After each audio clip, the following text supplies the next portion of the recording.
Bus ಈಗ ತಿರುಪ್ತಿಲಿ ಲಾಡುಗ್ ಬದಲಾಗಿ ಅಲ್ವಾನೇ ಕೊಡ್ತಾವ್ರೆ bus. ಅಲ್ವಾನ ನಮ್ಮವ್ರು ಯಾರೋ ಒಬ್ಬ ಬೆಳೀತಿದ್ದಾನೆ, ಕನ್ನಡ ಯಾರೋ ಒಬ್ಬ ಬೆಳೀತಿದ್ದಾನೆ, ಸಪೋರ್ಟ್ ಮಾಡಿ. ಖರೆ ಯಾರ ಮನೇನೋ ಅನ್ನ ಕಿತ್ಕೊಂಡು ನಾವು ಒಂದು ತಿಂದಿಲ್ಲ, ಯಾರಿಗೂ ಮೋಸ ಮಾಡಿಲ್ಲ. ನಿಮ್ಗಂತೂ ನಾವು ಕೆಟ್ಟದ್ದು ಬಯಸಿಲ್ಲ, ನಮಗೆ ಯಾಕೆ ಕೆಟ್ಟದ್ದು ಬಯಸ್ತೀರಾ? ಮತ್ತೆ ಇವತ್ತಿನ ಕಾಲದಲ್ಲಿ ದೇವ್ರಿಗೆ ಬೈತಾರಂತೆ, ನನಗೆ ಬೈದಿರ ಇರ್ತಾರ. ಅದೇ ದುಡ್ಡಲ್ಲಿ ಇನ್ನೊಂದು ಬಿಲ್ಡಿಂಗ್ ತಗೊಂಡೆ, ಒಂದು ರೆಂಟ್ ಬರೋ ಥರ ಪ್ರಾಪರ್ಟಿ ತಗೊಂಡೆ. ಅದೇ ದುಡ್ಡಲ್ಲಿ ಒಂದಷ್ಟು ಸಾಲ ಇತ್ತು, ಅದನ್ನ ಸ್ವಲ್ಪ ತೀರಿಸಿದೆ. ಇನ್ನೊಂದು ಸ್ವಲ್ಪ ಡೌನ್ ಪೇಮೆಂಟ್ ನಾನು ಕಾರ್ಗೆ ಹಾಕೊಂಡೆ. 3 ಗಾಡಿ 30 ಬಾಡಿ ನಿಮ್ಮನ್ನ ಯಾಮಾರ್ಸಿ ಎತ್ತಾಕೊಂಡು ಹೋಗೋನೆ ಅಂದ್ರೆ ಅವ್ನು ಯಾರು ರಿಯಲ್ ಇರೋ ಅಂದ್ರೆ ಅವ್ರಿಗೆ ಯೂರಿನ್ ಹೋಗ್ಬೇಕು ಅಂತ ಹೇಳಿದ್ರೆ ನಾನೇ ಮಾಡಿಸ್ತಿದ್ದೆ. ಟಬ್ಬಲ್ಲಿ ಹಿಂಗೆ ಇಟ್ಬಿಟ್ಟು ನಾನೇ ಯೂರಿನ್ ಮಾಡಿಸ್ತಿದ್ದೆ. ಅವರು ಏನಪ್ಪ ಇದಕ್ಕೆ ಹೋದ್ರು, ಬಾತ್ರೂಮ್ಗೆ ಹೋದ್ರು ನಾನೇ ನೀಟಾಗಿ ಕ್ಲೀನ್ ಮಾಡ್ಬಿಟ್ಟು ಇದು ಮಾಡ್ತಿದ್ದೆ. ಅದನ್ನೆಲ್ಲ ನೋಡಿದ್ದೀನಿ ನನ್ನ ಲೈಫಲ್ಲಿ. ಅಂದರೆ ಬೆಡ್ ಮೇಲೇನೆ, ಬೆಡ್ ಪ್ಯಾನ್ ಇಲ್ಲ ಬೆಡ್ ಪ್ಯಾನ್ ಥರ ಹಿಂಗೆ ಇಟ್ಬಿಟ್ಟು ನಾನೇ ನೀಟಾಗೆ ಕ್ಲೀನ್ ಮಾಡ್ತಿದ್ದೆ. ಆದರೆ ನಾನು ಯಾವುದು ಬೇಜಾರಲ್ಲ ಅಣ್ಣ ಇವತ್ತು ನೀವು ಹೇಳ್ತಿರಲ್ಲ ನೆಗೆಟಿವ್ ಆಗ್ತಾರೆ ಮತ್ತೊಂದು ಆಗ್ತಾರೆ ಅಂತ, ಅದ್ರ ಮುಂದೆ ಯಾವುದೂ ಇಲ್ಲ ನನ್ನ ಜೀವನದಲ್ಲಿ.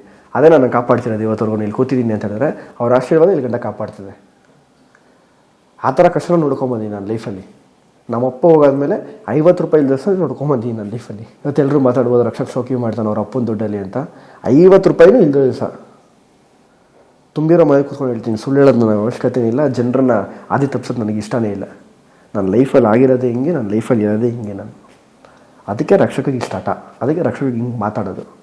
ಅದಕ್ಕೆ ಅವತ್ತು ಬಿದ್ದಾಗ ಯಾರೂ ಬರಲಿಲ್ಲ ನನ್ನ ಲೈಫಲ್ಲಿ ಎತ್ತಕ್ಕೆ, ಯಾರೂ ಬರಲಿಲ್ಲ, including my relatives, including my family. ಯಾರು ನಮ್ಮ ಅಕ್ಕ, ನಾನು, ನಮ್ಮಮ್ಮ 3 ಜನ ಇದನ್ನು ಫೇಸ್ ಮಾಡಿದ್ದೀವಿ. ಇರೋಬ್ಬರ ಒಡವೆ ಮಾಡಾಕಿದ್ವಿ, ಕಾರ್ಗಳು ಮಾರಾಕಿದ್ವಿ, ಇರೋಬ್ಬರ ದುಡ್ಡೆಲ್ಲ ಹೋಯಿತು ಹಾಸ್ಪಿಟ್ಲಿಗೆ. ಮಾಡಿಕ್ಕಿದ್ದೆ ಅಷ್ಟು ಅಪ್ಪ. ಅಂದರೆ ನಮ್ಮ ಅಪ್ಪ ಏನು ಮಾಡಿಬಿಟ್ರು ಅಂದರೆ ಎಷ್ಟು ಬೇಕೋ ಲಿಮಿಟಾಗಿ ಮಾಡಿಟ್ಬಿಟ್ರು. ಎಲ್ಲ ಇತ್ತು ಅವ್ರ ಹತ್ರ, ಎಲ್ಲ ಥರ ಪವರು ಇತ್ತು. ಊರಂಗೆ ಮಾಡಿಬಿಟ್ರು, ಇವ್ನು ಚೆನ್ನಾಗಿರಲಿ, ಅವ್ನು ಚೆನ್ನಾಗಿರಲಿ, ಇವ್ನು ಚೆನ್ನಾಗಿರಲಿ ಅಂತ. ಇವತ್ತು ಎಲ್ಲರೂ ಚೆನ್ನಾಗವ್ರೆ, ಬಿದ್ದಿರೋರು ನಾನೇ ಇವತ್ತು. ಅವ್ರು ಯಾರೂ ಬಂದಿಲ್ಲ ಇವತ್ತು ನನ್ನ ಲೈಫಲ್ಲಿ ಎತ್ತಕ್ಕೆ. ಅದಕ್ಕೆ ಹೇಳೋದು, ಮನುಷ್ಯತ್ವ ಅನ್ನೋದು ಪ್ರತಿಯೊಬ್ಬರಿಗೂ ಇರಬೇಕು. ಒಂದು ಸ್ವಲ್ಪ ಆದರೂ ಉಳಿಸ್ಕೊಳ್ರಿ. ಎದುರುಗಡೆ ಸಿಕ್ಕಿದಾಗ ಚೆನ್ನಾಗಿದೆಯಾ ರಕ್ಷಕ ಅಂತ ನೀವು ಹೇಳೋಕ್ಕಾದ್ರೂ ಉಳಿಸ್ಕೊಬೇಕು. ಅಂಕಲ್ ಚೆನ್ನಾಗಿದ್ದೀರಾ ಅಂತ ನಾನಾದರೂ ಹೇಳೋಕ್ಕಿರಬೇಕು. ಅದನ್ನಾದ್ರೂ ಸ್ವಲ್ಪ ಉಳಿಸ್ಕೊಳ್ರಿ. ಅದನ್ನು ಯಾರೂ ಉಳಿಸ್ಕೊಂಡಿಲ್ಲ ಇವತ್ತು. ನಮ್ಮ ಅಪ್ಪನ ಫ್ರೆಂಡ್ಸ್ ಒಂದಷ್ಟು ಜನ ಇರೋದು ಹೇಳ್ತೀನಿ, ತುಂಬ ಮನ್ಸಿಗೆ ಬೇಜಾರಾಗಿ ಹೇಳ್ತಾರೆ ಅಂತ ವಿಷಯ. ನಿಮ್ಮ ತಂದೆ ಇದ್ದಾಗ ಆತ್ಮೀಯರು. ಅಯ್ಯೋ ನಮ್ಮ ಅಪ್ಪ ಇದ್ದಾಗ ಡೈಲಿ ಕುಡಿಯೋಕೆ ಬರೋರು, ಡೈಲಿ ತಿನ್ನಕ್ಕೆ ಬರೋರು, ಡೈಲಿ ಮಜಾ ಮಾಡೋರು. ಆಮೇಲೆ ಲೈಫಲ್ಲಿ ಎಲ್ಲರೂ ಕಲಿಬೇಕಾಗಿರೋದು ಒಂದು, ಹೆಸರಿದ್ದಾಗ ದುಡ್ಡಿದ್ದಾಗಲ್ಲ ನೀನು ಯಾರು ಅಂತ ಗೊತ್ತಾಗೋದು. ಏನು ಇಲ್ದಿದ್ದಾಗ ನೀನೊಬ್ಬ ಮನುಷ್ಯ ಅಂತ ಗೊತ್ತಾಗತ್ತೆ, ನೀನೊಬ್ಬ ರಿಯಲ್ ಫ್ರೆಂಡ್ ಅಂತ ಗೊತ್ತಾಗತ್ತೆ. ಇವನ್ ಗುರು ನಾನು ನೆಗ್ಲು ಕೊಡೋನು ಅಂತ ಅದಾಗಬೇಕು ಮೊದಲನೇದಾಗಿ. ದುಡ್ಡಿದೆ ಇವನ ಹತ್ರ, ಹೆಸರಿದೆ, ಇವನ ಹತ್ರ ಮನೆ ಇದೆ, ಅದಕ್ಕೆ ಯಾರೂ ಬರೋಕ್ಕೆ ಹೋಗ್ಬೇಡಿ. ಯಾರ ಲೈಫಲ್ಲಾಗಲಿ, ನೀವು ಯಾರ ಲೈಫಲ್ಲಾದರೂ ನೀವಿರಿ. ನಾನು ಇವತ್ತು ಅಷ್ಟೇ, ಇವನು ಬಡವ, ಇವನು ಸಾಹುಕಾರ, ಇವನ ಹತ್ರ ಶ್ರೀಮಂತ, ಇವನ ಹತ್ರ ದುಡ್ಡಿದೆ, ಇವನ ಹತ್ರ ದುಡ್ಡಿಲ್ಲ, ಇವ್ರ ಮನೆ ಏನು, ಇವನ ಆಸ್ತಿ ಎಷ್ಟು, ಯಾವತ್ತೂ ನೋಡ್ಕೊಂಡು ಫ್ರೆಂಡ್ಶಿಪ್ ಮಾಡಲ್ಲ ನಾನು. ಅವ್ನು ಭಿಕ್ಷುಕ ಆಗಲಿ, ಅವನ ಜೊತೆ ಒಬ್ಬರು ಊಟ ಮಾಡ್ತೀನಿ, ಯಾಕಂದ್ರೆ ಅವನ ಹತ್ರ ನಿಯತ್ತಾಗಿದೆ. ಒಂದು ಲೈನ್ ಹೇಳ್ತಾ ಇರ್ತೀನಿ ನಾನು, ಯಾವಾಗಲೂ ಒಂದು ಲೈನ್ ನೆನಪಿಸ್ಕೊತಾ ಇರ್ತೀನಿ. ಒಂದು ರೋಡಲ್ಲಿ ಹೋಗೋ ನಾಯಿಗೆ ಒಂದು ಸಲ ಬಿಸ್ಕೆಟ್ ಹಾಕಿ, ಅದು ಡೈಲಿ ನಿಮ್ಮ ಹಿಂದೆ ಬರುತ್ತೆ. ನೀವು ಡೈಲಿ ಬಿಸ್ಕೆಟ್ ಹಾಕ್ತೀರಾ ಅಂತ ಅಲ್ಲ. ಒಂದು ಸಲ ನನಗೆ ಊಟ ತುಂಬಿಸಿದ್ದಾನೆ, ಅವನು ಹೊಟ್ಟೆ ತುಂಬಿಸಿದ್ದಾನೆ, ಅದಕ್ಕೋಸ್ಕರ ಜೊತೆಗೆ ಬಂದು ನಿಂತ್ಕೊಳ್ಳೋದು ನಂಗೆ ಕಷ್ಟ ಇದ್ರೆ. ಜೊತೆಗಿರೋನ್ಗೆ ನೀವು ತಿಂಗಳು ಫುಲ್ ಬಿರಿಯಾನಿ ತಿನ್ನಿಸಿ, ಅವ್ನು ಯಾವತ್ತಿಗೂ ಬರಲ್ಲ. ಸಾದಾ ಟೀನ ಕೇಟಿನ ಯಾವ್ದೋ ಒಂದು ಚೆನ್ನಾಗಿರೋದು ಕೊಡೋಣ. ಆದರೆ 2017ರಲ್ಲಿ ಆಪರೇಷನ್ ಆಗಿ 20 ಅವ್ರು ತೀರ್ಕೊಳ್ಳೋವರೆಗೂ ಸಿನಿಮಾ ಮಾಡಿದ್ದಾರೆ ಮಧ್ಯದಲ್ಲಿ. ಇಲ್ಲ ಒಂದು 2 years ಬ್ರೇಕ್ ಕೊಟ್ಟಿದ್ರು. ಅಂದರೆ ಸರ್ಜರಿ ಆಗಿತ್ತಲ್ವಾ, ಅವ್ರಿಗೆ ಬ್ಲಡ್ ಲಾಸ್ ಆಗಿತ್ತು, ಸ್ಟ್ರೆಂತ್ ಇರ್ತಾ ಇರಲಿಲ್ಲ ಅಷ್ಟು. ಅವ್ರು 2 years ಬ್ರೇಕ್ ತೊಗೊಂಡಿದ್ರು. 2019ನಲ್ಲಿ ಯಾವಾಗ ಇವ್ರುಗಳು ಒಂದಷ್ಟು ಹೇಳಕ್ಕೆ ಸ್ಟಾರ್ಟ್ ಮಾಡಿದ್ರು ನಮ್ಮ ಅಪ್ಪನ ಬಗ್ಗೆ. ಅವ್ನು ಆ್ಯಕ್ಟ್ ಮಾಡೋಕ್ಕಾಗಲ್ಲ, ನಿಂತ್ಕೊಳಕ್ಕಾಗಲ್ಲ, ಡೈಲಾಗ್ ಹೇಳೋಕ್ಕಾಗಲ್ಲ, ಈ ಥರ ಎಲ್ಲ ಮಾಡಲು ಸ್ಟಾರ್ಟ್ ಆಯಿತು. ಆವಾಗ ಒಂದಷ್ಟು ಆಫರ್ಸ್ಗಳು ಬರೋದೇ ಕಮ್ಮಿ ಆಗೋಯ್ತು ನಮ್ಮ ಅಪ್ಪನಿಗೆ. ಅಪ್ಪ ಅಂಥದ್ರಲ್ಲೂ ಚಾಲೆಂಜಿಂಗ್ ತೊಗೊಂಡು ಒಂದು 7 ರಿಂದ 8 ಸಿನಿಮಾ ಬ್ಯಾಕ್ ಟು ಬ್ಯಾಕ್ ಮಾಡಿದ್ರು. ಅದರ ಒಂದಷ್ಟು ಸಿನಿಮಾ ಇವಾಗ ಇನ್ನೊಂದು 2 ಸಿನಿಮಾ ರಿಲೀಸ್ ಇದೆ. ಪಾಪ ಅವರು ಇನ್ನೂ ರಿಲೀಸ್ ಮಾಡೋಕ್ಕಾಗಿಲ್ಲ, ಒಂದು ರಿಲೀಸ್ ಮಾಡ್ತಾರೆ. ಇನ್ನು ಮಿಕ್ಕಿ ಸಿನಿಮಾಗಳೆಲ್ಲ ರಿಲೀಸ್ ಆಗ್ತಿದೆ. ಇವಾಗ ಇನ್ನೊಂದು ಸಿನಿಮಾ, ಒಂದು ಸ್ಪೆಷಲ್ ಸಿನಿಮಾನೇ ಅಂತಲೇ ಹೇಳ್ಬೋದು. ಇದು ಪರಿಮಳ ಲಾರ್ಜ್ ಅಂತ ಒಂದು ಲಾಸ್ಟಲ್ಲಿ ಒಂದು ಟೀಸರ್ ಶೂಟ್ ಮಾಡ್ಕೊಂಬಂದರು. ವಿಜಯ್ ಪ್ರಸಾದ್ ಅಲ್ಲ? ಹೌದೌದು, ವಿಜಯ್ ಪ್ರಸಾದ್ ಅಣ್ಣ, ಲೂಸ್ ಮಾದ ಅಣ್ಣನೂ ಇದ್ದಾರೆ ಲೀಡಾಗಿ. ಅವರೇ ನೀನಾಸಂ ಸತೀಶ್ ಅಣ್ಣ ಇದ್ದಾರೆ, ಅವ್ರು ಆ್ಯಕ್ಟ್ ಮಾಡ್ತಿದ್ದಾರೆ. ಆ ಸಿನಿಮಾನಲ್ಲಿ ಗುಡ್ಡೆ ಮಾಂಸ ಅಂತ ಅಪ್ಪನ ಹೆಸರು ಇದ್ದಿದ್ದು. ಕ್ಯಾರೆಕ್ಟರ್ ಹೆಸರು ಗುಡ್ಡೆ ಮಾಂಸ. ಆ ಗುಡ್ಡೆ ಮಾಂಸ ಹೆಸರು ತೆಗೆದುಬಿಟ್ಟು ಇವಾಗ ಅಪ್ಪ ಇಲ್ದಿದ್ದಕ್ಕೆ ವಿಜಯ್ ಪ್ರಸಾದ್ ಅಣ್ಣ ಬುಲೆಟ್ ಪ್ರಕಾಶ್ ಅನ್ನೇ ಕ್ಯಾರೆಕ್ಟರ್ ಹೆಸರು ಇಟ್ಟಿದ್ದಾರೆ. ಆ ಸಿನಿಮಾನಲ್ಲಿ ನೀವು ನೆಕ್ಸ್ಟ್ ಇವಾಗ ರಿಲೀಸ್ ಆದಾಗ, ಶೂಟಿಂಗ್ ಸ್ಟಾರ್ಟ್ ಆದಾಗ ಆ ಸಿನಿಮಾನಲ್ಲಿ ಬುಲೆಟ್ ಪ್ರಕಾಶ್ ಅಂತಲೇ ಕ್ಯಾರೆಕ್ಟರ್ ಹೆಸರು ಇದೆ. ಯಾರೇ ಆ್ಯಕ್ಟ್ ಮಾಡಿ ಆ ಕ್ಯಾರೆಕ್ಟರ್ಸು ಬುಲೆಟ್ ಪ್ರಕಾಶ್ ಅಂತಲೇ ಇರುತ್ತೆ. ರೀಸೆಂಟಾಗಿ ಅವ್ರನ್ನ ಅವಾರ್ಡ್ ಫಂಕ್ಷನಲ್ಲಿ ಮೀಟ್ ಮಾಡಿ ಒಂದು ಥ್ಯಾಂಕ್ಸ್ ಹೇಳಿದೆ. ಅಣ್ಣ ಥ್ಯಾಂಕ್ಸ್ ಅಣ್ಣ, ನಿಮ್ಮ ತಂದೆ ಥರ ಯಾರು ನಮಗೆ ಸಿಗಲ್ಲ, ಕಲಾವಿದರು ಎಲ್ಲ ಹೊಂಟೋಯ್ತು ಆ ಕಾಲ, ಯಾವತ್ತಿಗೂ ತುಂಬ ಮಿಸ್ ಮಾಡ್ಕೊತೀವಿ ಅಂತ ಹೇಳ್ತಿದ್ರು. ನಾವು ಮಾಡ್ಸೋಕ್ಕಿಂತ ಎಲ್ಲರೂ ಯೋಚನೆ ಮಾಡಬೇಕು. ಇವಾಗ ಮಾಡ್ಸಾದ್ಮೇಲೆ ನಾವು ಹಿಂಗಾಯಿತು ಹಂಗಾಯಿತು ಅನ್ನೋ ಮಾತಾಡೋದು ಎಲ್ಲರೂ ಮಾತಾಡ್ತಾರೆ, ಅದು ಪ್ರಯೋಜನಕ್ಕೆ ಬರ್ದಿರೋ ಮಾತುಗಳು. ಅದಕ್ಕೋಸ್ಕರ ಆಗಿದ್ದಾಗೋಯ್ತು, ಮುಗ್ದಿದೆ. ಅದು ಮಾಡಿಸಿದ ತಪ್ಪು ಅಂತ ನಾನು ಹೇಳ್ತಲ್ಲ, ಅದು ಮಾಡಿಸೋದ್ಮೇಲೆ ನಾವು ಫಾಲೋ ಮಾಡಬೇಕಿತ್ತು. ನಮ್ಮ ತಪ್ಪು ಇದೆ, ನಮ್ಮ ಶಿಸ್ತಿರ್ಬೇಕಿತ್ತು. ನಮ್ಮದು ಇದೆ ತಪ್ಪು, ಅದನ್ನೆಲ್ಲ ನಾವು ನೋಡ್ಕೊಬೇಕು. ಬಟ್ ನೀವು ಹೇಳ್ತೀರಿ ನಿಮ್ಮ ತಂದೆ ಅಷ್ಟು ದುಡ್ಡು ಮಾಡಿದ್ದು ಸಿನಿಮಾದಿಲ್ಲ ಅಥವಾ ಅವ್ರ ಬಿಸ್ನೆಸ್ ಇತ್ತ, ಏನಿತ್ತು ಅವ್ರಿಗೆ? ಇಲ್ಲ ಅಪ್ಪ ಜಾಸ್ತಿ ಕಾನ್ಸಂಟ್ರೇಷನ್ ಬರೀ ಸಿನಿಮಾನೇ, ಸಿಕ್ಕಾಪಟ್ಟೆ ಕಾನ್ಸಂಟ್ರೇಟ್ ಮಾಡ್ತೀವಿ, ಬರೀ ಸಿನಿಮಾನೇ. ಅವಾಗ ಒಂದಷ್ಟು ಬಿಸ್ನೆಸ್ಸು, ಲ್ಯಾಂಡು ಅದು ಇದು ಮಾಡೋರು ಅಷ್ಟೇ, ಅದು ಬಿಟ್ಟರೆ ಬೇರೆ ಅಂತದ್ದು ಇಲ್ಲ. ಬೈ ನನ್ನ ಹೆಸರು ಕರಡಿ ಅಲ್ಲ, ಬಾಂಡ್, ಜೇಮ್ಸ್ ಬಾಂಡ್. 5 ಲಕ್ಷ ರೂಪಾಯಿ ಒಂದು ದಿನಕ್ಕೆ ಖರ್ಚು ಮಾಡಿ ನಮಗೆ ಶೋಕಿ ಮಾಡಿಸಿದ ದಿವಸ ನೋಡಿದ್ದೀವಿ ನಾವು. ನಾವು ಅಪ್ಪ ಹೋಗಂದ್ರೆ 50 ರೂಪಾಯಿ ಇಲ್ಲದ ದಿವಸ ನೋಡ್ಕೊಂಬಂದಿದ್ದೀನಿ ನಾನು. ಅದು ನಂಗೆ ಯಾವುದು ಸ್ಪೆಷಲ್ ಇಲ್ಲ. ಅಂದರೆ ಚಿಕ್ಕ ವಯಸ್ಸಲ್ಲಿ ಈ ಪಾಠ ಕಲಿಸಿದ್ದು ನನಗೆ ತುಂಬ ಒಳ್ಳೇದಾಯಿತು. ಯಾಕೆಂದರೆ ಫ್ಯೂಚರು ತುಂಬ ಸ್ಟ್ರಾಂಗ್ ಆಗಿದೆ. ಇವತ್ತು ಈ ಜನ್ರೇಷನ್ಗೆ ಇಷ್ಟು ತುಂಬ ಅಪ್ಡೇಟ್ ಆಗಿದೆ ಅಂತ ಹೇಳಿದ್ರೆ, ಇನ್ನೊಂದು ನಮ್ಮ ಜನ್ರೇಷನ್ ಇನ್ನೂ ಸಿಕ್ಕಾಪಟ್ಟೆ ಅಪ್ಡೇಟ್ ಆಗಿರುತ್ತೆ. ಅದರಲ್ಲಿ ನಾವು ಹೆಂಗಿರಬೇಕು, ನಾವು ಚೆನ್ನಾಗಿರಬೇಕು, ಫಸ್ಟ್ ನಾವು ಮಾಡ್ಕೊಳ್ಬೇಕು. ನಮಗೆ ನಾವೇನೇನು ಬೇಕೋ ಅವೆಲ್ಲ ಸೇಫ್ಟಿ ಮಾಡ್ಕೊಂಡು ಆಮೇಲೆ ಊರವ್ರಿಗೆಲ್ಲ ಉದ್ಧಾರ ಮಾಡೋಣ. ಅದು ನಮ್ಮ ತಲೆ ಇರಲಿ. ಅದು ನಿಯತ್ತಾಗಿರೋರ್ಗೆ ಉದ್ಧಾರ ಮಾಡೋಣ. ಈ ಥರ ಚಿಲ್ಲರೆ ಕೆಲಸ ಮಾಡಿಕೊಂಡು ಸಣ್ಣ ಪುಟ್ಟದಕ್ಕೆಲ್ಲ ಇದು ಮಾಡಿಕೊಂಡು ಈ ಥರ ಕೈ ಬಿಟ್ಬಿಟ್ಟು ಹೋಗ್ಬಿಡೋದು ಮಧ್ಯದಲ್ಲಿ, ಈ ಥರ ಫ್ರೆಂಡ್ಶಿಪ್ ಯಾವತ್ತೂ ಮಾಡಬಾರ್ದು. 100 ಜನ ಇದ್ದಾರೆ ಏನಕ್ಕೆ? ನಮ್ಮ ಹತ್ರ ಶೋಕಿ ಮಾಡೋಕ್ಕ, ನಮ್ಮ ಹತ್ರ ತಿನ್ಬಿಟ್ಟು ಹೋಗೋಕ್ಕ, ತಿನ್ಬಿಟ್ಟು ನನ್ನ ಮಕ್ಳು ಹಿಂದೆ ಮಾತಾಡ್ತಾರಲ್ಲ ನಮ್ಮ ಮುಂದೆ ಅಣ್ಣ ಚೆನ್ನಾಗಿ ಮಾತಾಡ್ತಾರೆ, ನಮ್ಮ ಹಿಂದೆ ಹೋಗ್ಬಿಟ್ಟು ನಮ್ಮ ಬಗ್ಗೆ ನೆಗೆಟಿವ್ ಮಾತಾಡ್ತಾರೆ. ಅದನ್ನ ಯಾಕೆ ಮಾಡ್ತೀರಾ?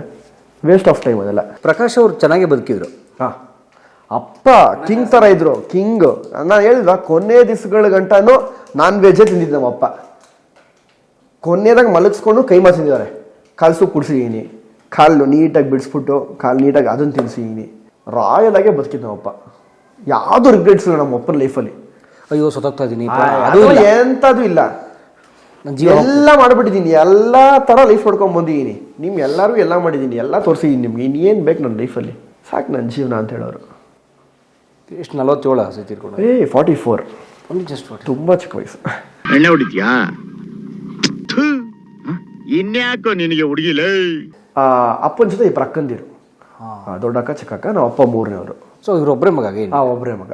ಅಪ್ಪನೂ ಹುಟ್ಟಿರಲಿಲ್ಲ. ಸಾಕಷ್ಟು ವರ್ಷ ಆದಮೇಲೆ ಮಾದೇಶ್ವರ ಹತ್ರ ಅಜ್ಜಿ ಹರಕೆ ಕಟ್ಕೊಂಡು ಅದಾದಮೇಲೆ ಅಪ್ಪ ಹುಟ್ಟಿದಂಥದ್ದು. ಅಪ್ಪನ ಹುಟ್ಟಿಸ್ರು ಬಂದ್ಬಿಟ್ಟು ಮಾದೇಶ ಅಂತ. ಮಹೇಶ. ಅದೇ ವರದಲ್ಲಿ ಹುಟ್ಟಿರೋದು ಅಂತ ಮಹೇಶ ಅಂದ್ಬಿಟ್ಟು ಹೆಸರಿಟ್ಟಿದ್ದು. ಅದಾದ್ಮೇಲೆ ಪ್ರಕಾಶ್ ಅಂತ ಆಯ್ತು. ಅದಾದ್ಮೇಲೆ ಬುಲೆಟ್ ಪ್ರಕಾಶ್ ಅಂತ ಸೇರ್ಕೊಳ್ತು. ಅವ್ರು ಬೇರೆ ಯಾವ್ದು ಕೆಲಸ ಉದ್ಯೋಗ ಮಾಡಕ್ ಹೋಗ್ಲಿಲ್ಲ, ಸಿನಿಮಾಗೆ ಬಂದ್ಬಿಟ್ರೆ? ಬರೀ ಸಿನಿಮಾ. ಹೇಗೆ ಸಿಕ್ತು ಸಿನಿಮಾದಲ್ಲಿ ಗೊತ್ತಾ? ಅಂದ್ರೆ ನಮ್ಮ ಏರಿಯಾದಲ್ಲಿ ಸಾಕಷ್ಟು ಫಂಕ್ಷನ್ಸ್ ಮಾಡೋರು ನಮ್ಮ ಅಜ್ಜಿ, ಸ್ಟೇಜ್ ಫಂಕ್ಷನ್ಸ್. ಅವಾಗ ಎಲ್ಲ ಆರ್ಟಿಸ್ಟ್ಗಳನ್ನ ಕರೆಸೋರು. ರವಿ ಸರ್, ನಿಮ್ಮ ಅಜ್ಜಿ ಪೊಲಿಟಿಷಿಯನ್, ಶಿವಣ್ಣನ, ಎಲ್ಲರೂ ಕರೆಸೋರು. ಅವಾಗ ನಮ್ಮ ಅಜ್ಜಿ ಸ್ವಲ್ಪ ಎಲ್ಲರಿಗೂ ಹೇಳಿ ನನ್ನ ಮಗನ ಕರ್ಕೊಳ್ಳಿ ಇಂಡಸ್ಟ್ರಿಗೆ ಅಂದ್ಬಿಟ್ಟು ಅಲ್ಲಿಂದ ಸೇರಿಸಿದ್ದು ಅಜ್ಜಿ. ಆಮೇಲೆ ಅಪ್ಪನಿಗೆ ಅಲ್ಲಿಂದ ಒಂದು ಇದು ಬಂತು. AK-47 ಇಲ್ಲಿ ವಿಲನ್ ಆಗಿದ್ರಪ್ಪ. ನೋಡ್ದೆ ಟಕ್ಲು, ಏನೋ ನಿನ್ನ ಮಗ ದೊಡ್ಡ ರೌಡಿ ತರ ಪೋಸ್ ಕೊಡ್ತಾವನೆ, ಏನೋ ಜಾಸ್ತಿ ನಿಗ್ರಿತಾ ಇದ್ಯಂತೆ. ಅಪ್ಪನೇ ಹೇಳಿದ್ದಾರೆ, ಆ ಸಿನಿಮಾ ಬಂದಾದ್ಮೇಲೆ ನನಗೆ ಕಲೆಲ್ಲ ಹೊಡೆದ್ಬಿಟ್ಟಿದ್ದಾರೆ, ಯಾಕಂದ್ರೆ ಶಿವಣ್ಣಂಗೆ ಅಷ್ಟು ಬೈದ್ ಬಿಟ್ಟಿದ್ದೀನಿ ಸಿನಿಮಾದಲ್ಲಿ ಅಂತ. ಅಪ್ಪನೂ ಸಾರಿ ಕೇಳಿದ್ರೆ ನಾನು ಸಾರಿ ಕೇಳ್ತೀನಿ ಶಿವಣ್ಣಂಗೆ. ಅಲ್ಲಿಂದ ಅಪ್ಪ ಜರ್ನಿ ಮಾಡಿ AK-47. ಶಾಂತಿ ಕ್ರಾಂತಿ ತುಂಬ ಚಿಕ್ಕ ವಯಸ್ಸಲ್ಲಿ ಮಾಡಿದ್ರಪ್ಪ. ಶಾಂತಿ ಕ್ರಾಂತಿ ಫ್ರಂಟ್ ಲೈನ್ ನಿಂತ್ಕೊಂಡು ಅವಾಗ ಗುಂಡು ಬೆಳ್ಳು ಇದ್ರು ನಾವು ಅಪ್ಪ. ಅವಾಗ ರವಿ ಸರ್ ಸ್ಟೇಜ್ ಮೇಲೆ ಕರೆದ್ಬಿಟ್ಟು ಏನೋ ಸಖತ್ತಾಗಿದೆ, ಗುಂಡಿಗಿದೆ ಅಂತ ಅವಾಗ ರೆಕಗ್ನೈಸ್ ಮಾಡಿದ ಅಪ್ಪನ್ನ. ಮೊನ್ನೆನೂ ರೀಸೆಂಟಾಗಿ ನಾನು ಭರ್ಜರಿ ಬ್ಯಾಚಲರ್ಸ್ ಅನ್ನೋ ಒಂದು ಶೋನಲ್ಲಿ ಇದರಲ್ಲಿ ನಿಂತಾಗ ಹೇಳಿದ್ರು, ನೀವು ಅಪ್ಪನ ಇವಾಗಿಂದ ಅಂದಲ್ಲ, ನಾನು ಶಾಂತಿ ಕ್ರಾಂತಿ ಸಿನಿಮಾಯಿಂದ ನೋಡಿದ್ದೀನಿ, ತುಂಬ ಚಿಕ್ಕವನಿದ್ದಾಗಿಂದ ನಾನು ಅಲ್ಲಿಂದ ನೋಡ್ಕೊಂಬಂದಿದ್ದ ಜರ್ನಿ ನಮ್ಮಪ್ಪ ನೀವು ಅಪ್ಪಂದು ಅಂತ ಹೇಳೋರು. ಅದಾದ್ಮೇಲೆ back to back Ravi sir ಜೊತೆ ಒಂದು 7 ಸಿನಿಮಾ ಮಾಡಿದ್ರು. Back to back continuous non stop ಅವ್ರ ಜೊತೆ ಮಾಡಿದ್ರು. ಇದು ನಡೆಯೋದೆಲ್ಲ ಇಲ್ಲೇಯಾ? ನೀನನ್ನ ತಿನ್ನೋದು ಇಲ್ಲೇಯಾ? ಅದಾದ್ಮೇಲೆ ಸುದೀಪ್ ಅಣ್ಣ ಸಿನಿಮಾ ಮಾಡಿದ್ರು, ಅಪ್ಪು ಸರ್ ಸಿನಿಮಾ ಮಾಡಿದ್ರು. ಅಪ್ಪು ಸರ್ ಜೊತೆ 3 ಸಿನಿಮಾ ಮಾಡಿದ್ರು. ಅಪ್ಪು ಸರ್ ಜೊತೆ ಅಷ್ಟೇ ಸಖತ್ತಾಗಿ ಬಾಂಡಿಂಗ್ ಇತ್ತು ಅವ್ರದ್ದು. ಮೆಮೊರೀಸ್ ಅದು, ಯಾವುದೇ ಸಿನಿಮಾ ಕೂಡ ಅಪ್ಪ ಇರ್ತಾರೆ, ಅದು ಮೆಮೊರೀಸ್. ಅವತ್ತಿನ ಜನರೇಷನ್ಸ್ ಅಲ್ಲಿ ಲೆಜೆಂಡ್ ಅಂತಾನೆ ಹೇಳೋರು ಅಪ್ಪನ. ಅಂದ್ರೆ ಸಾಧು ಕೋಕಿಲ ಅಂಕಲು, ರಂಗಣ್ಣರು ಅಂಕಲು, ಅಪ್ಪ ಕಾಂಬಿನೇಷನ್ಸ್. ಥಿಯೇಟ್ರಿಗೆ ಇವ್ರು ಇದ್ದಾರೆ ಅಂತಾನೆ ಸಿನಿಮಾಗೆ ಹೋಗೋರು ಸಾಕಷ್ಟು ಜನ. ಬಾಲದಲ್ಲಿ ಇದ್ದಾರೆ ಇವರು ಅಂದ್ಬಿಟ್ಟೆ ಸಿನಿಮಾಗಳು ಹೋಗಿ ನೋಡಿರೋ ಒಂದಷ್ಟು ಸಿನಿಮಾಗಳು ನಾವೇ ನೋಡಿದ್ದೀವಿ ನಮ್ಮ ಕಣ್ಮುಂದೆ. ಆತ ತೀರ್ಕೊಂಡ ನಂತರ ಎಲ್ಲ 0. ಹೌದು, 100%. ಅದೇ ಅಪ್ಸ್ ಅಂಡ್ ಡೌನ್ಸ್ ಲೈಫಲ್ಲಿ ನೋಡ್ಲೇಬೇಕು. ಒಂದೇ ಸಲ ಮೇಲೆ ಇದ್ರೆ ಯಾವಾಗ ಬೀಳ್ತೀವಿ ಅಂತಾನೆ ಗೊತ್ತಿಲ್ಲ ನಮ್ಮ ಲೈಫಲ್ಲಿ. ಅದೇ ನನ್ನ ಲೈಫಲ್ಲಿ ಆಗಿದ್ದು 2020ನಲ್ಲಿ. ನಾವು ಅಪ್ಪ ಇದ್ದಾರೆ ಎಲ್ಲ ನೋಡ್ಕೊಂತಾರೆ ಅಂತ ಸಡನ್ ಆಗಿ ಬಿದ್ದಾಗ ಏನೋ ಒಂದು ಸ್ವಲ್ಪ 16-17 ವಯಸ್ಸಾಗಿದ್ದಕ್ಕೆ ಓಕೆ. 10-11 ವಯಸ್ಸಾಗ್ಬಿಟ್ಟಿದ್ರೆ ಇನ್ನೆಷ್ಟು ಸೈಕಲ್ ಹೊಡಿಬೇಕಾಯ್ತು ನಾವು. ಇನ್ನು ಈ ಮಾತುಗಳೆಲ್ಲ ಎಷ್ಟು ಕೇಳಿಸ್ಕೊಬೇಕಿತ್ತು ನಾವು. ಯಾರೋ ಒಬ್ರು ಬೆಳೀತಿದ್ದಾನೆ ಅಂತ ಎಲ್ಲರಿಗೂ ಹೇಳೋದು ನಾನು. ಯಾರೋ ಒಬ್ಬ ಬೆಳೀತಿದ್ದಾನೆ ಅಂತ ಹೇಳಿದ್ರೆ ನಮ್ಮವ್ನು ಬೆಳೀತಿದ್ದಾನೆ ಅಂತ ಅಂದ್ಕೊಳ್ಳಿ. ಅವನ ನೆಗೆಟಿವ್ ಮಾಡೋದಕ್ಕಿಂತ ನಮ್ಮ ಕನ್ನಡದವನಪ್ಪ ಅಂತ. ಯಾಕೆಂದರೆ ಬೇರೆ ಕಡೆಯಿಂದ ಬಂದ್ಬಿಟ್ಟು ಇಲ್ಲಿ ನಾವು ಸ್ಟಾರ್ಸ್ಗಳನ್ನ ನೋಡ್ತಾ ಇರ್ತೀವಿ. ಬೇರೆ ಸಿನಿಮಾಗಳು ಬಂದ್ಬಿಟ್ಟು ಇಲ್ಲಿ ಒಳ್ಳೊಳ್ಳೆ ದುಡ್ಡು ಮಗಳು ಮಾಡ್ಕೊಂಡು ಹೋಗ್ತಿದ್ದಾರೆ. ಅವ್ರ ಬಗ್ಗೆ ನೀವು ಮಾಡಿ ಅಂತಲೂ ಹೇಳ್ತೀರಾ, ಅದ್ರ ಬಗ್ಗೆ ಕಾನ್ಸಂಟ್ರೇಟ್ ಮಾಡಿ. ನಮ್ಮವ್ರು ಯಾರೊಬ್ಬ ಬೆಳೀತಿದ್ದಾನೆ, ಕನ್ನಡವ್ರು ಯಾರೊಬ್ಬ ಬೆಳೀತಿದ್ದಾರೆ, ಸಪೋರ್ಟ್ ಮಾಡಿ. ಖರೆ ಯಾರ ಮನೇನೂ ಅನ್ನ ಕಿತ್ಕೊಂಡು ನಾವು ಒಂದು ತಿಂದಿಲ್ಲ, ಯಾರಿಗೂ ಮೋಸ ಮಾಡಿಲ್ಲ, ನಿಮ್ಗಂತೂ ನಾವು ಕೆಟ್ಟದ್ದು ಬೇಯಿಸಿಲ್ಲ, ನಮಗೆ ಯಾಕೆ ಕೆಟ್ಟದ್ದು ಬೇಯಿಸ್ತೀರಾ? ಮತ್ತೆ ನಾನು ಇವತ್ತು ನನ್ನ ಹತ್ರ ಯಾರೇ ಬರಲಿ, ನಾನು ಲಾಸ್ಟ್ ಹೋಗ್ಬೇಕಾದ್ರೆ ಒಂದು ಮಾತು ಹೇಳ್ಕೊಳ್ತೀನಿ, ಒಳ್ಳೇದಾಗ್ಲಪ್ಪ ಅಂತ. ಯಾರೇ ಆಗಲಿ ಅದು ಶಿಕ್ಷಣ ಮಾಡ್ಬಿಟ್ಟು ಒಳ್ಳೇದಾಗ್ಲಪ್ಪ ಅಷ್ಟೇ. ಹೋಗಾದ್ಮೇಲೆ ಅವ್ನು ಹಂಗೆ ಇವ್ನು ಹಿಂಗೆ ಮಾತಾಡೋಂಥ ವ್ಯಕ್ತಿತ್ವ ಚಾನ್ಸ್ ಇಲ್ಲ, ಮಾತಾಡೋದೇ ಇಲ್ಲ. ನನಗೆ ಏನು ಇಷ್ಟ ಆಗೋದು, ಕಷ್ಟನ ಕಷ್ಟ, ನಾನು ಹಿಂಗೆ ಇರೋದು, ನನ್ನ ಲೈಫಲ್ಲಿ ಹಿಂಗೆ ಇರ್ತೀನಿ. ಅಕ್ಷರ ಸಡನ್ನಾಗಿ ಚೇಂಜ್ ಆಗ್ಬಿಟ್ಟ ಅಂದರೆ ಬೂಟಾಟಿಕೆ ಮಾತುಗಳು, ಇಷ್ಟ ಮುಖವಾಡ ಹಾಕೊಂಡು ಬದುಕ್ತಿದ್ದ, ಇವ್ನು ನಾಟಕ ಮಾಡ್ತಿದ್ದ ಅಂತೆಲ್ಲ ಬರುತ್ತೆ. ಏನಕ್ಕೆ? ನನ್ನ ಲೈಫಲ್ಲಿ ನಮ್ಮ ಅಪ್ಪ ನನ್ನ ಬೆಳೆಸಿರೋದೇ ಇದೇ ರೀತಿ ಇರ್ತೀನಿ. ಎಲ್ಲರೂ ಇಷ್ಟಪಡಲೇಬೇಕು ಅನ್ನೋದಲ್ಲ. ಇವತ್ತಿನ ಕಾಲದಲ್ಲಿ ದೇವ್ರಿಗೆ ಬೈತಾರಂತೆ, ನನಗೆ ಬೈದಿರ ಇರ್ತಾರ ಅಲ್ವಾ? ಎಲ್ರಿಗೂ ನಾನು ಇಷ್ಟ ಆಗಬೇಕು ಅನ್ನೋದು ಯಾವುದೋ ರೂಲ್ಸ್ ಆ್ಯಂಡ್ ರೆಗ್ಯುಲೇಷನ್ಸ್ ಇಲ್ಲ, ನಾನು ಅಗ್ರಿಮೆಂಟ್ ಹಾಕೊಂಡಿಲ್ಲ. ಒಬ್ರಿಗೆ ಇಷ್ಟ ಆಗ್ತೀನಿ, ಇನ್ನೊಬ್ರಿಗೆ ಇಷ್ಟ ಆಗಲ್ಲ. ಅದು ನಿಮ್ಮ ಒಂದು ವಿವೇಚನೆಗಳ ಬಿಟ್ಟಿದ್ದು, ಅದನ್ನು ಚೇಂಜ್ ಮಾಡೋಕ್ಕೂ ಯಾರೂ ಅಲ್ಲ. ಹೇಗೆ ನಿಭಾಯಿಸಿದ್ರಿ ತಂದೆ ಸತ್ತ ಮೇಲೆ ಆ ಫೈನಾನ್ಷಿಯಲ್ ಕ್ರೈಸಿಸ್ ಅದ್ರ ಹೇಗೆ ನಿಭಾಯಿಸಿದ್ರಿ? ಹಣ ಧೈರ್ಯ ಅಣ್ಣ ಮೇಯ್ನಾಗಿ ಬೇಕಾಗಿರೋದು. ದುಡ್ಡನ್ನು ಸಂಪಾದನೆ ಮಾಡ್ತೀವಿ, ಗೊತ್ತದು ನಮ್ಮ ಲೈಫಲ್ಲಿ. ಅದನ್ನೇ ಹೇಳಲ್ವಾ, ಕೋಟಿ ಸಂಪಾದನೆ ಮಾಡೋದು ಸ್ವಲ್ಪ ಕಷ್ಟ ಅಂತೆ, ಕೋಟಿ ಮಾಡೋದು ತುಂಬ ಈಸಿ ಅಂತೆ. ಅದಕ್ಕೆ ನನ್ನ ಲೈಫಲ್ಲಿ ತುಂಬ ಚೆನ್ನಾಗಿ ಗೊತ್ತು, ನಾನು ಚೆನ್ನಾಗಿರ್ತೀನಿ, ಚೆನ್ನಾಗಿ ಆಗ್ತೀನಿ ಅಂತ. ಇವತ್ತೆಲ್ಲ ಕಳ್ಕೊಂಡಿರ್ಬೋದು, ಇವತ್ತೆಲ್ಲ ಮಾತಾಡ್ತಾ ಇರ್ಬೋದು, ಓ ಇವರೆಲ್ಲ ಹಂಗಿದ್ರು, ಇವತ್ತು ಹಿಂಗಾಗ್ಬಿಟ್ಟವ್ರೆ ಅಂತ ತಲೆ ಕೆಡ್ಸ್ಕೊಳಲ್ಲ. ಅವಾಗ ಹೇಳ್ದಂಗೆ 5 ಲಕ್ಷ ರೂಪಾಯಿ ನಮ್ಮ ಅಪ್ಪ ಒಂದು ದಿವಸಕ್ಕೂ ಎಂಜಾಯ್ ಮಾಡ್ತಾರೆ, 50 ರೂಪಾಯಿ 5 ದಿವಸ ನೋಡ್ಕೊಂಬಂದಿದ್ದೀನಿ. ಇವತ್ತು ಲೈಫಲ್ಲಿ ಚೆನ್ನಾಗಿಟ್ಟಿದ್ದಾನೆ ದೇವರು. ಯಾಕೆ? ನಾನು ಕಷ್ಟ ಬಿದ್ದಿದ್ದಕ್ಕೆ.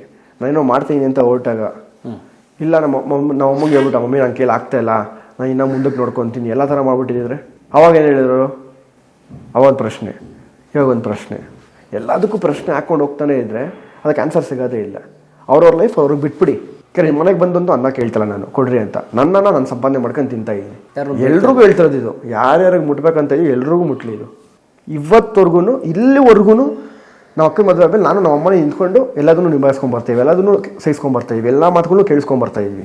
ಅಕ್ಕನ ಮದುವೆ ಗ್ರ್ಯಾಂಡಾಗಿ ಆಯಿತು, ಸೂಪರಾಗಿ ಮಾಡಿದೆ, ಗ್ರ್ಯಾಂಡಾಗಿ ಆಗಿದೆ, ಸಕ್ಕತ್ತಾಗಿ ಮಾಡಿದೆ. ನಮ್ಮ ಅಪ್ಪನ ಒಂದು ಸ್ಕೆಚ್ ಇತ್ತು, ನನ್ನ ಮಗಳ ಮದುವೆ ನಿಂಗೆ ಮಾಡಬೇಕು ಅಂತ.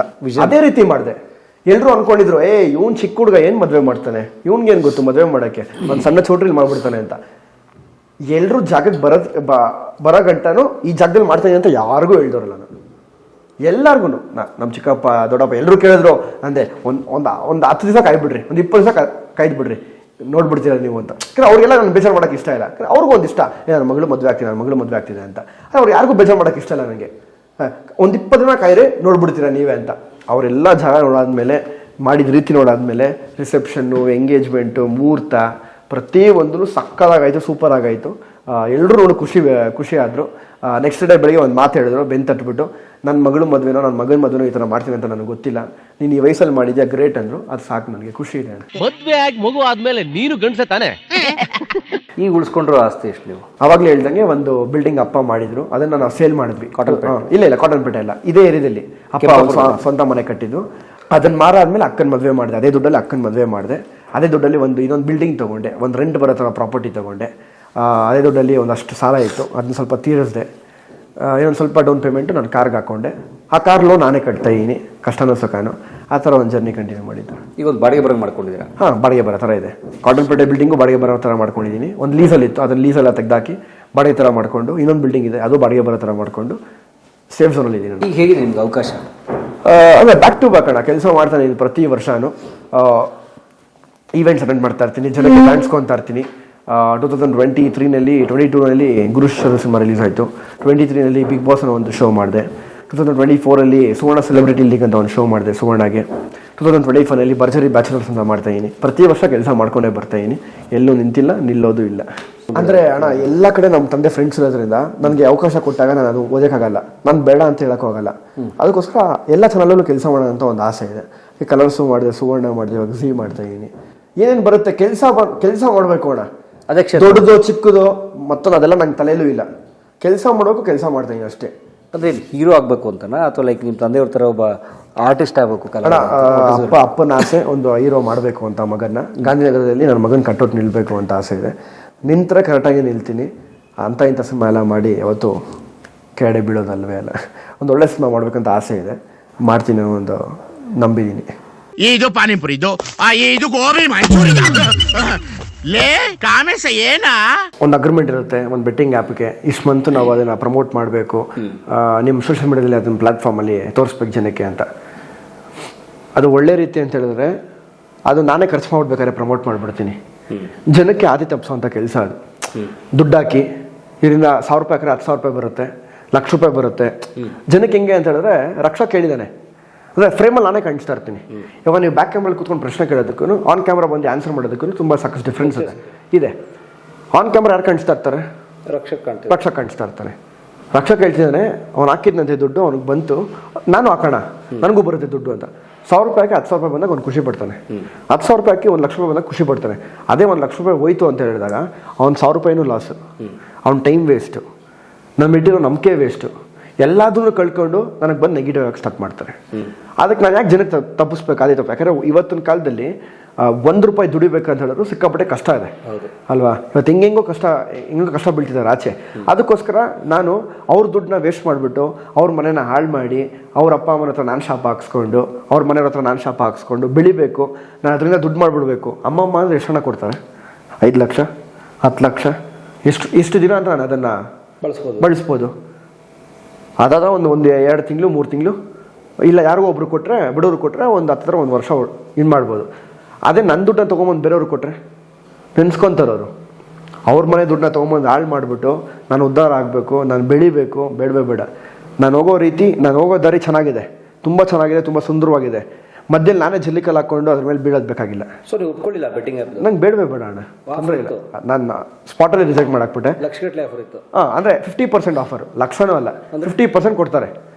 What of 50%? ಅಂದರೆ ಇವಾಗ ನನ್ನ ವಿಡಿಯೋ ನೋಡ್ತಾರೆ, ಅವ್ರು ಬಂದು ದುಡ್ಡು ಹಾಕ್ತಾರೆ, ಅದಕ್ಕೆ ಅದೇ ಒಂದು ಕೋಡ್ ಇರ್ತಂತೆ, ಎಷ್ಟು ಜನ ದುಡ್ಡು ಹಾಕ್ತಾರೆ ಅದರಿಂದ ನಮ್ಗೆ 50% ದುಡ್ಡು ಬರುತ್ತೆ. ನೀವು ಅರ್ಧ ಶೇರ್ ಹೋಲ್ಡರ್ ಥರ ಯಾವ ಕಂಪ್ನಿ ಕಟ್ಟೋದು ಬೇಡ, ಅರ್ಧ ಕಂಪ್ನಿ ಕೊಡ್ತಾರೆ ನಮಗೆ, ಫೇಸ್ ವ್ಯಾಲ್ಯೂಗೆ ಬಂದ್ಬಿಡುತ್ತೆ. ಇವರೇ ಕೊಡ್ತಾರೆ ನಮಗೆ. ನೀವು ಹಂಗೆ ಜನಕ್ಕೆ ದುಡ್ಡು ಹಾಕಿ ಹಾಕಿ ಕೋಟೇಶ್ವರ ಮಾಡ್ಬೋದು. ಆದರೆ ಬೇಡ. ಯಾಕಂದ್ರೆ ನಮ್ಮ ಅಪ್ಪನೂ ಅಷ್ಟೇ, ನಾನು ಅಷ್ಟೇ. ನಮ್ಮ ಮನೆಯಲ್ಲಿ ಯಾವತ್ತು ಮೋಸ ಮಾಡಿ ಇನ್ನೊಬ್ರು ಅನ್ನ ಕಿತ್ಕೊಂಡು ಇನ್ನೊಬ್ರು ದುಡ್ಡು ಹಾಳು ಮಾಡಿಬಿಟ್ಟು ತಿಂದವರಲ್ಲ ಇವತ್ತು. ನಮ್ಮ ಅಪ್ಪ ನಿಯತ್ತಾಗಿ ಸಂಪಾದನೆ ಮಾಡಿದರೆ ಅದೇ ನಾನು ಕಲ್ತಿದ್ದೀನಿ, ನಿಯತ್ತಾಗಿ ಸಂಪಾದನೆ ಮಾಡ್ಕೊಂಡು ಮುಂದಕ್ಕೆ ಹೋಗ್ತೀನಿ. Very nice, super, all the best. Thank you ಅಣ್ಣ, ಥ್ಯಾಂಕ್ ಯು.